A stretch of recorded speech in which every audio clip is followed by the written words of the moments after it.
সব জল্পনার অবসান ঘটিয়ে দীর্ঘ ১৭ বছর পর দেশে ফিরছেন বিএনপির ভারপ্রাপ্ত চেয়ারম্যান তারেক রহমান।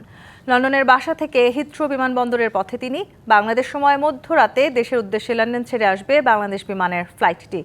বেলা ১২টার দিকে পৌঁছানোর কথা রয়েছে শাহজালাল আন্তর্জাতিক বিমানবন্দরে। সেখান থেকে এভার কেয়ার হাসপাতালে মায়ের কাছে যাওয়ার আগে ৩০০ ফিট এলাকায় সংবর্ধনা দেওয়া হবে তারেক রহমানকে।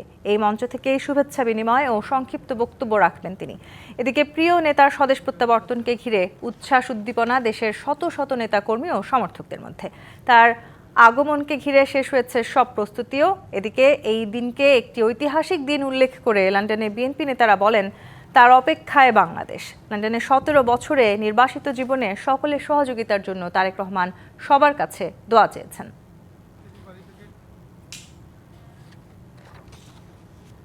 আজকে সত্যিকার একটা ঐতিহাসিক দিন, যেহেতু আমাদের প্রিয় নেতা দীর্ঘ ১৭ বছর এই দেশে ছিলেন। উনি আগামীকাল যাবেন। বাংলাদেশের মানুষ ওনার জন্য অধীর আগ্রহে অপেক্ষা করছে। তারেক রহমানের দেশে ফেরার খবর শুধু জাতীয় পরিসরই নয়, আন্তর্জাতিক অঙ্গনেও ব্যাপক আলোড়ন তুলেছে। স্বদেশ প্রত্যাবর্তনের এই সংবাদ জায়গা করে নিয়েছে আন্তর্জাতিক গণমাধ্যমের শিরোনামে। বিশ্বখ্যাত সংবাদ সংস্থা থেকে শুরু করে আঞ্চলিক প্রভাবশালী মিডিয়া সবাই এটিকে কেবল একজন ব্যক্তির প্রত্যাবর্তন হিসেবে নয়, বরং বাংলাদেশের রাজনৈতিক ভবিষ্যতে এক গুরুত্বপূর্ণ মোড় হিসেবে দেখছে।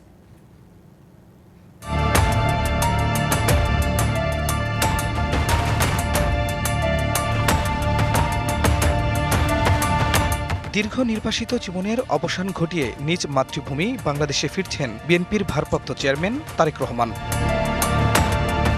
তার প্রত্যাবর্তনের খবর আন্তর্জাতিক গণমাধ্যমগুলো গুরুত্ব সহকারে প্রকাশ করেছে, যা দেশীয় রাজনীতির পাশাপাশি বৈশ্বিক পর্যায়েও বাড়তি আগ্রহের জন্ম দিয়েছে। সংবাদ সংস্থা রয়টার্স জানিয়েছে, তারেক রহমানের প্রত্যাবর্তন আগামী নির্বাচনে বাংলাদেশের রাজনীতিতে গুরুত্বপূর্ণ মাইলফলক। তারেক রহমানের ফিরে আসাকে দেশের জন্য তাৎপর্যপূর্ণ বলছে ভারতের গণমাধ্যম এনডিটিভি। গণমাধ্যমটি শিরোনাম করেছে, ১৭ বছর পর দেশে ফিরছেন খালেদা জিয়ার ছেলে। ভারতের আরেক গণমাধ্যম হিন্দুস্তান টাইমসের বিশ্লেষণে উঠে আসে, রাজনীতিতে সক্রিয় ভূমিকা নিতে প্রস্তুত তারেক রহমান। খালেদা জিয়ার রাজনৈতিক উত্তরসূরি হিসেবেও তাকে তুলে ধরে গণমাধ্যমটি। টাইমস অফ ইন্ডিয়া বলছে, তারেক রহমানের দেশে প্রত্যাবর্তন শুধুমাত্র রাজনৈতিক নয়, বিএনপির নেতৃত্ব ও ভোটেও একটি বড় পরিবর্তন নিয়ে আসবে। তারেকের ফিরে আসা অনিশ্চিত সময়ে নিশ্চিত সম্ভাবনা শিরোনামে খবর প্রকাশ করেছে ভারতের আরেক গণমাধ্যম নিউজ 18। শুধু গণমাধ্যম নয়, এই প্রত্যাবর্তনকে ঘিরে ইতিমধ্যেই অভ্যন্তরীণ ও আন্তর্জাতিক পর্যায়ে বিশ্লেষণও শুরু হয়েছে। খান মোহাম্মদ মুকুল, ডিবিসি নিউজ ডেস্ক। পাহাড়সম মামলার খড়গ এবং জিজ্ঞাসাবাদের নামে নিষ্ঠুর নির্যাতন, জাতীয়তাবাদী আদর্শকে টিকিয়ে রাখতে এসবই সইতে হয়েছে বিএনপির ভারপ্রাপ্ত চেয়ারম্যান তারেক রহমানকে। আর এভাবেই তিনি হয়ে ওঠেন ব্যক্তি থেকে প্রতিষ্ঠান এবং জাতীয়তাবাদী রাজনীতির রোল মডেল। সেনা সমর্থিত ১১ সরকার এবং আওয়ামী লীগ সরকারের সময় তার বিরুদ্ধে মামলা হয় ৮৪টি, এর মাঝে দণ্ডিত হন ৬টিতে। তবে আইনজীবীরা বলছেন, সর্বোচ্চ আদালতের সিদ্ধান্তে প্রমাণিত হয় ওইসব মামলা ছিল অন্তঃসারশূন্য এবং রাজনৈতিক উদ্দেশ্য প্রণোদিত। সংক্ষেপে তুলে ধরা হলো তারেক রহমানের সংগ্রামমুখর রাজনৈতিক জীবনের হার না মানা গল্প। বাংলাদেশে আগামী দিনে মানুষের ভোটের অধিকার প্রতিষ্ঠা করব।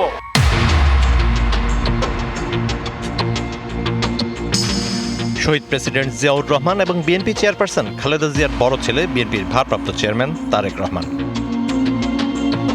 ২০০১ সালের নির্বাচনী প্রচারণায় তার অংশগ্রহণের মাধ্যমে রাজনীতিতে সক্রিয় হন তিনি।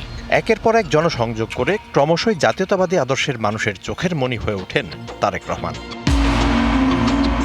আর ওই জনপ্রিয়তাই যেন কাল হয়ে ওঠে তারেক রহমানের জন্য। ২০০৭ সালের ৭ই মার্চ সেনা সমর্থিত ১-১১ সরকার আসার পর গ্রেফতার করা হয় তাকে। একে একে দেয়া হয় ১৯টি মামলা। ১৮ মাস কারাভোগের পর ২০০৮ সালের ৩ সেপ্টেম্বর মুক্তি পান তিনি। ১১ সেপ্টেম্বর উন্নত চিকিৎসার জন্য লন্ডনে যেতে বাধ্য হন তারেক রহমান। সেখান থেকেই দীর্ঘ ১৭ বছর ভার্চুয়াল মিটিংয়ের মাধ্যমে বিএনপির নেতৃত্ব দেন তিনি। গ্রেফতার করেই ক্ষান্ত থাকেনি, অমানসিক ইনহিউম্যান টর্চার করা হয়েছিল, কাস্টোডিয়াল টর্চার, যে কারণে তিনি মৃত্যু পথযাত্রী ছিলেন। 1/11-এর সময় ওনার বিরুদ্ধে সর্বমোট ১৯টা মামলা দায়ের করা হয়েছিল। তবে লন্ডনে গিয়েও মামলার ধাক্কা থেকে রেহাই মেলেনি তারেক রহমানের। আওয়ামী লীগ সরকারের সময় হত্যা, দুর্নীতি, মানহানি সহ একাধিক অভিযোগে মামলা দায়ের করা হয় বিএনপির ভারপ্রাপ্ত চেয়ারম্যানের বিরুদ্ধে। আইনজীবীদের মতে তার বিরুদ্ধে দায়ের করা সর্বমোট মামলার সংখ্যা 84টি। মানহানির অভিযোগে রয়েছে 62টি মামলা। এছাড়া অন্যান্য অভিযোগও রয়েছে 17টি মামলা। প্রায় 64টা ডিস্ট্রিক্টে একাধিক মামলা দেওয়া হয়েছিল এবং সর্বমোট 84টা মামলা দেওয়া হলো। কোনো একটা মামলাই কোনো ধরনের আইনি ভিত্তি ছিল না এবং সাবস্ট্যান্টিভ কোনো ভ্যালু ছিল না। 2013 সালের 17 নভেম্বর সিঙ্গাপুরে অর্থ পাচার মামলায় তারেক রহমানকে খালাস দেয় বিচারিক আদালত। পরে সেই মামলায় 2016 সালের 21 জুলাই তাকে 7 বছরের সাজা ও অর্থদণ্ড দেয় হাইকোর্ট। পরে আপিল বিভাগ থেকে সেই মামলা থেকে অব্যাহতি পান তিনি। বহুল আলোচিত জিয়া অরফানেজ ট্রাস্ট দুর্নীতি মামলায় 2018 সালের 8 ফেব্রুয়ারি তারেক রহমানকে দেয়া হয় 10 বছরের কারাদণ্ড। ট্রাস্টের কোনো অর্থই আত্মসাৎ হয়নি। আদালতে এমন তথ্য প্রমাণ তুলে ধরা হলেও তা উপেক্ষিত হয়েছিল বলে জানান তার আইনজীবী। যে টাকা উপরে তারেক রহমানও হাত দেন নাই এবং বেগম খালেদা জিও হাত দেয় নাই, তো যে টাকা কোনোভাবেই তসরুফ হয় নাই, সেই টাকা নিয়ে কোনো কাউকে জেল দেওয়া যায় এবং কনভিকশন দেওয়া যায়। একই বছর 21 আগস্ট গ্রেনেড হামলা মামলার রায়ে তারেক রহমানকে দেয়া হয় যাবজ্জীবন সাজা। তারেক রহমান 21 আগস্ট গ্রেনেড হামলা হত্যা সাথে জড়িত। পরে এই মামলায় হাইকোর্ট থেকে খালাস পান তিনি। আপিল বিভাগেও বহাল থাকে সেই রায়। শেখ হাসিনা নিজেও চাননি আইবি রহমান সহ 24 জনের হত্যাকাণ্ডের বিচার হোক। তিনি সমস্ত বিষয়টাকে রাজনৈতিক বলয়ের মধ্যে নিয়ে আসলেন এবং রাজনৈতিকভাবে সেটাকে ইউজ করলেন। ফলশ্রুতিতে জনাব তারেক রহমান সাহেবকে যাবজ্জীবন কারাদণ্ড দেওয়া হলো। শেখ মুজিবুর রহমানকে নিয়ে কটূক্তির মামলায় 2021 সালের 4 ফেব্রুয়ারি তারেক রহমানকে দেওয়া হয় 2 বছরের কারাদণ্ড এবং 10,000 টাকার অর্থদণ্ড। 2 আগস্ট 2023 দুদকের করা জ্ঞাত আয় বহির্ভূত সম্পদ অর্জনের মামলায় তারেক রহমানকে 9 বছরের কারাদণ্ড দেয় বিচারিক আদালত। তবে এত সব জেল জুলুম সহ্য করেই জাতীয়তাবাদী আদর্শকে এগিয়ে নিয়েছেন তারেক রহমান। হয়েছেন ব্যক্তি থেকে প্রতিষ্ঠান। তারেক রহমান শুধু বাতি ঘরেই না, তারেক রহমান হচ্ছে এই দেশের মানুষের অধিকার প্রতিষ্ঠার একটা প্রতিষ্ঠান। 5 আগস্ট ক্ষমতার পট পরিবর্তনের পর একের পর এক সব মামলা থেকে অব্যাহতি পান বিএনপির রাজনীতির প্রাণভোমরা তারেক রহমান। যতগুলো মামলা ছিল আদালতের মাধ্যমে নিষ্পত্তি হয়েছে। এখন তার রাজস্বিক প্রত্যাবর্তনের অপেক্ষায় বিএনপি সহ গোটা বাংলাদেশ। তিনি একজন বেকসুর খালাস মানুষ হিসাবে বাংলাদেশে প্রত্যাবর্তন করবেন ইনশাআল্লাহ। Mizan Ahmed, DBC news, Dhaka. আগামী সংসদ নির্বাচনে আওয়ামী লীগের অংশগ্রহণের সুযোগ নেই, এ বিষয়ে সরকারের অবস্থান স্পষ্ট। এ তথ্য জানিয়েছেন প্রধান উপদেষ্টার প্রেস সচিব শফিকুল আলম। বুধবার বিকেলে রাজধানীর ফরেন সার্ভিস একাডেমিতে ব্রিফিংয়ে তিনি আরও বলেন, নির্বাচন কমিশন আওয়ামী লীগের দলীয় নিবন্ধন বাতিল করেছে, সেজন্য দলটি এই নির্বাচনে অংশগ্রহণ করতে পারবে না। তারেক রহমানের ফেরা প্রসঙ্গে প্রেস সচিব বলেন, তার প্রয়োজনীয় নিরাপত্তা বিষয়ে যা যা সহযোগিতা চাচ্ছে বিএনপি, সরকার তা করছে। এর আগে সকালে রাজধানীর তেজগাঁওয়ে প্রধান উপদেষ্টার কার্যালয়ে উপদেষ্টা পরিষদের সাপ্তাহিক বৈঠক হয়। এতে সভাপতিত্ব করেন প্রধান উপদেষ্টা অধ্যাপক মোহাম্মদ ইউনূস। আওয়ামী লীগের বিষয়ে আমাদের সরকারের অবস্থান স্পষ্ট। আওয়ামী লীগের অ্যাক্টিভিটিস ব্যান্ড আছে এবং আওয়ামী লীগের ইলেকশন কমিশন আওয়ামী লীগের পার্টি হিসেবে রেজিস্ট্রেশন স্ক্র্যাপ করেছে, বাদ দিয়েছে। তো সেই জন্য আওয়ামী লীগ এই ইলেকশনে পার্টিসিপেট করতে পারবে না। তারেক রহমানের দেশে ফেরা ঘিরে ঢাকামুখী বাসে, ট্রেনে লাখো নেতাকর্মী। নদীপথে বরিশাল থেকে লঞ্চে ঢাকায় ছুটে আসছেন উচ্ছ্বসিত বিএনপির নেতাকর্মী ও সাধারণ মানুষ। এ নিয়ে আরও জানাতে বরিশাল থেকে সরাসরি যুক্ত হচ্ছেন সহকর্মী জিয়াদ মাহমুদ। জিয়াদ, তারেক রহমানের দেশে ফেরা ঘিরে নেতাকর্মীদের ঢাকার যাত্রার সবশেষ জানাবেন আমাদের। দীর্ঘ 17 বছরের নির্বাসিত জীবনের অবসান ঘটিয়ে আগামীকাল বৃহস্পতিবার দেশে ফিরবেন বিএনপির ভারপ্রাপ্ত চেয়ারম্যান তারেক রহমান। তার এই দিনটিকে, প্রত্যাবর্তনের দিনটিকে স্মরণীয় করে রাখতে বরিশাল থেকে লাখো লাখো মানুষ ঢাকামুখী হয়েছে। কেউ সড়কে যাচ্ছেন, কেউ নদীপথে যাচ্ছেন। আপনাকে যদি দেখাই যে বরিশাল নৌবন্দরের এই বর্তমান অবস্থা, এখন কানায় কানায় পূর্ণ। 5টি লঞ্চে করে এখান থেকে নেতাকর্মীরা ঢাকায় যাবেন এবং তারা বলছেন বিগত সকল রাজনৈতিক প্রত্যাবর্তনের চেয়ে এটি একটি রেকর্ড হবে এবং লাখো মানুষ আসবে এখানে তারা এখান থেকে যাবেন, ঢাকায় যাবেন তারেক রহমানকে দেখতে এবং সংবর্ধিত করবেন তাকে। আপনাকে জানিয়ে রাখি যে এখানে যারা আসছেন তাদের মধ্যে অনেকেই দুদিন আগে চলে গেছেন, আবার অনেকে আজকে যাওয়ার প্রস্তুতি নিচ্ছেন, আবার সকালেও অনেকে যাবেন বাসে করে। আমাদের সাথে এখন আছেন এখানে বরিশাল মহানগর মহিলা দলের সভাপতি, আমি তার সাথে কথা বলবো। কেমন উৎসাহ উদ্দীপনা আপনাদের মাঝে? দলের ভারপ্রাপ্ত চেয়ারম্যান দেশে ফিরছেন, একে ঘিরে। আমি সভানেত্রী অধ্যাপিকা ফারহানা তিথি। আমি আজকে আমরা 5 লক্ষ এখানে বরিশাল বিভাগ থেকে নেতাকর্মীরা আমাদের জনাব ভারপ্রাপ্ত তারেক রহমানকে শুভেচ্ছা এবং স্বাগতম, লাল গোলাপের শুভেচ্ছা জানাতে আমরা ঢাকায় যাচ্ছি। এবং আমরা এই খুশিতে, ছোটবেলা যে ঈদের আনন্দ থাকতো না, এই আনন্দ উচ্ছ্বাস কোনো কিছুর মাধ্যমে প্রকাশ করা যায় না, আমরা এটা বর্ণনা অতীত। তো আমরা আজকে অনেক আনন্দিত বরিশালবাসী, এবং আমরা বরিশালে তাকে অবশ্যই নিয়ে আসব এবং এনে আমরা আমাদের আনন্দকে আমরা পূর্ণ করব। যেমনটি বলছিলেন এখানে নারী নেত্রীরা যে বিএনপির ভারপ্রাপ্ত চেয়ারম্যান তারেক রহমানের প্রত্যাবর্তন শুধু একজন নেতার প্রত্যাবর্তন নয়, এটি বাংলাদেশের ইতিহাসে নতুন রাজনৈতিক ইতিহাসে নতুন একটি সূচনা হতে পারে বলছেন তারা। এতটুকু ছিল আমার কাছে বরিশাল থেকে। জিয়াদ, আপনাকে ধন্যবাদ। দর্শক, আমাদের সহকর্মী জিয়াদ মাহমুদ যুক্ত হয়েছিলেন বরিশাল থেকে। রাজধানী পূর্বাচলে 300 ফিট সড়কে প্রস্তুত তারেক রহমানের সংবর্ধনা মঞ্চ। সেখানে আছেন সহকর্মী জাকারিয়া খান। জাকারিয়া, তারেক রহমানকে বরণে বিএনপির সবশেষ প্রস্তুতি কেমন দেখছেন, পাশাপাশি জানাবেন নেতাকর্মীদের উপস্থিতি কেমন দেখেছেন আপনি সেখানে? জি তন্নি, এই শীত উপেক্ষা করে কিন্তু সারা দেশ থেকে নেতাকর্মীরা এসে রাজধানীর 300 ফিটের জুলাই 36 এক্সপ্রেসওয়েতে জড়ো হয়েছেন, যেখানে কিনা কাল সকাল 11:55 দেশ নায়ক তারেক রহমান তিনি ফেরার পর এখানে তাকে অভ্যর্থনা জানানো হবে। এবং সেই লক্ষ্যে কিন্তু আমরা গত কয়েকদিন ধরেই এই রাজধানীর 300 ফিটের এই জায়গাটাতে কর্মচঞ্চল্য দেখেছি, এবং নেতাকর্মীরা আরও কয়েকদিন আগে থেকে আসলে এখানে এসে জড়ো হচ্ছিলেন। এবং কালকে যেহেতু তিনি আসবেন, তো শেষ মুহূর্তে সবাই রওনা হচ্ছেন এবং ইতিমধ্যে এখানে অনেকেই এসে পৌঁছেছেন। আমি যদি তাদের সাথে কারোর সাথে কথা বলার চেষ্টা করি যে আপনি কোথা থেকে এসেছেন এবং মানে আপনারা কেন এসেছেন? আমি এসেছি বাগেরহাট জেলার চিতলমারী উপজেলা থেকে।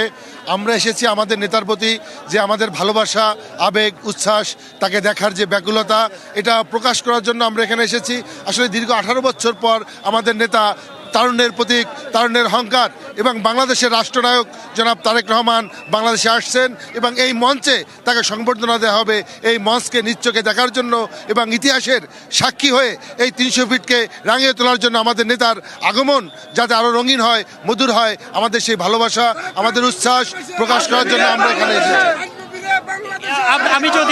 আমি যদি আরো একজনের কাছে জানার চেষ্টা করি, আসলে তারেক রহমান আসছেন, তিনি আপনাদের মাঝে যোগ দিবেন, দলের দায়িত্ব গ্রহণ করবেন, তো আপনাদের মধ্যে আনন্দ কতটুকু এবং আপনারা কি আশা নিয়ে এখানে এসেছেন? বিসমিল্লাহির রহমানির রহিম। আমি বাগেরহাট জেলার চিতলমারী উপজেলা যুবদলের সদস্য সচিব। ওখান থেকে আমার যুবদলের হাজার হাজার নেতাকর্মী এসেছে। আজকে যে দীর্ঘ 17 বছর পরে বাংলাদেশে তারেক রহমান আসছে, আমাদের কাছে মনে হচ্ছে আজকে ঈদের দিন, আমরা ঈদের দিন ফিল করছি। আমরা এরকম আনন্দের ভিতরে আছি যে আজকে তারেক রহমান দীর্ঘ 17 বছর পরে আসছে। আমরা অনেক আনন্দিত, অনেক খুশি। যেমনটি শুনছিলেন অনেক খুশি। আমি আরো একটু জানার চেষ্টা করি যে আসলে আপনি কোথা থেকে এসেছেন? আমরা পাখুন্দিয়া, কিশোরগঞ্জ পাখুন্দিয়া থেকে এসেছি।